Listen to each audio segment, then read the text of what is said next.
The Apollo 22 mission was assigned to Edward Baldwin, Gordo Stevens, and Danielle Poole. Their mission was to relieve members of Apollo 21, who were the first to set foot in space and still occupied the Jamestown base. While Apollo 23 was scheduled to launch shortly after, an explosion prior to the launch caused those on Apollo 22 to wait longer. Gordo's emotional state was influenced by the change in plans. The fact that they were alone in space, going through the same routine every day, caused Gordo to have hallucinations. Baldwin envisioned ants crawling all over him while walking with Gordo one day. He then stated that he was unaware of what went wrong. Baldwin directed Danielle to return Gordo to Earth by boarding Apollo 22's command and service module. Danielle understood that if the headquarters found out about Gordo's mental illness, he would be fired from every program and forced to return home without a job. She witnessed her boyfriend suffering after he returned from Vietnam. She realized that being out of work would exacerbate his position. Danielle purposely hurt herself and blamed herself in order to protect Gordo from the repercussions. Gordo was hailed as a hero, while Danielle's mishap was used to cast doubt on women's abilities. Baldwin was abandoned on the moon. He spotted the Soviet facility and questioned whether they were tapping into the American basement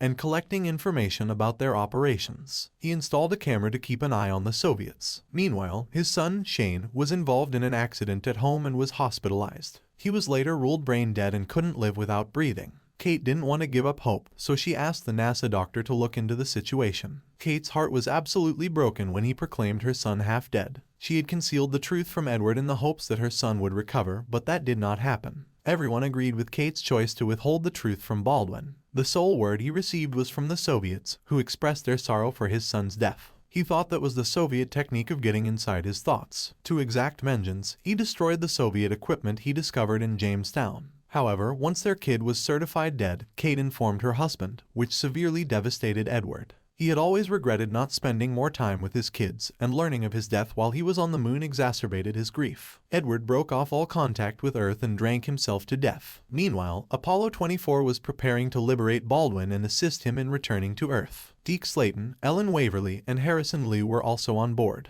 While they had successfully launched, a flight control computer had failed. Molly Cobb and Tracy Stevens of Apollo 25 proceeded to repurpose the computer to aid the case. Harrison Liu and Deke Slayton proceeded to swap out the problematic pieces. Harrison Liu was killed when the SIVB caught fire suddenly. As a result, Molly Cobb was also stuck in space. Apollo 24 deviated more from the path it was supposed to take. Ellen attempted to assist Deke Slayton in keeping the situation under control when he was hurt during the process. Ellen chose to tell Deke the truth since she and Deke both feared they were going to die because they had run out of gasoline. To avoid suspicion and protect her career, she admitted to falling in love with a lady and marrying Larry. Deke told her not to tell anyone since it would jeopardize her prospects of becoming an astronaut.